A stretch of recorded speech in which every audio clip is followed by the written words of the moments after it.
Welcome back. So in this video, once again, we're continuing to work with the roots and radicals. However, today we're going to talk about variables again. We're going to discuss what happens if the variable does not make a perfect root. What I mean by that is look at this first example. So again, whenever there's not a root out there, it's assumed to be a 2. So we're talking about a square root. However, notice 2 doesn't perfectly go into 5. Okay, so notice that means that this is not a perfect root this time. So what we're going to have to do is take a piece of it.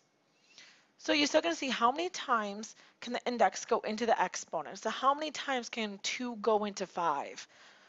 Well, 2 can go into 5 twice. So an x squared is going to be able to pull out. Now notice, 2 times 2 only gets me up to 4. So there's 1 left over. There's still one piece, 1 left. That 1 has to stay inside the radical. All right, and again, you don't ever have to actually show a power of 1, so you can just write it like that. But the idea is that you pull out as much as you can, and then there will be a leftover piece that is inside. So let's keep taking a look at what this means. So this next one we're talking about cube roots. So 3 goes into 6 perfectly. Okay, 3 goes into 6 twice.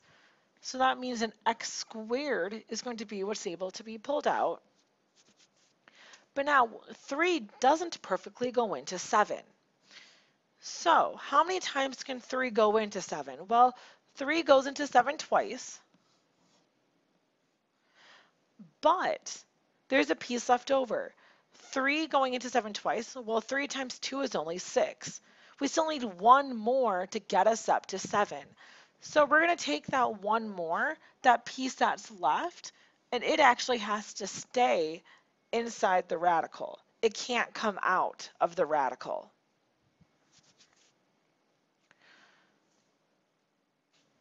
All right, let's look at the next one. So again, if it's not written there, it's assumed to be a 2. Well, how many times can 2 go into 3? Well, 2 can only go into 3 once. Okay, so it goes into it once, and now 2 times 1 is just 2. So now we still need 1 more to get us up to 3. So to get us up to 3, we're going to leave that 1 inside the radical. Now notice I've left myself a little space there because I know I'm going to be pulling out some y's as well, and I want a space to put them. So that's the only reason I've written it like that, is I just want the space so I can keep writing. Now let's take a look. How many times can 2 go into 7? Well, 2 goes into 7 3 times. 2 times 3 gets us up to 6, but that means we still need 1 more to get us up to 7. So that 1 more that we need has to stay inside the radical.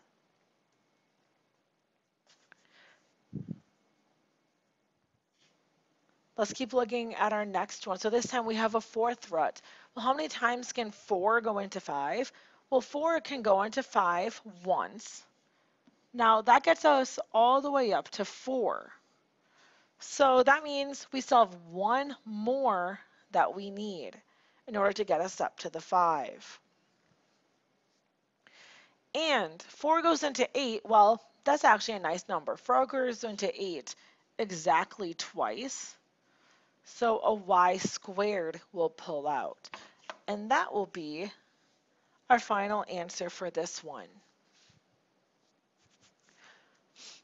All right, finally, you can kind of mesh them together as well.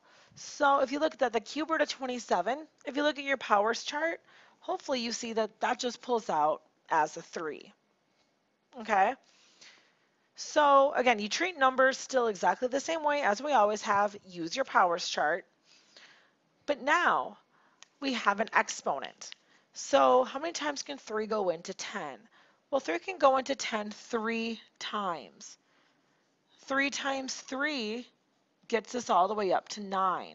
So I need one more. I have one left over to get me up to the 10. So again, that's how all of these work, all the variables. You see how many times can I go in? Any leftovers, any remainders will be left inside the radical. Alrighty, so thank you for joining me through this. Make sure you have all of it written down and come and see me if you have any questions.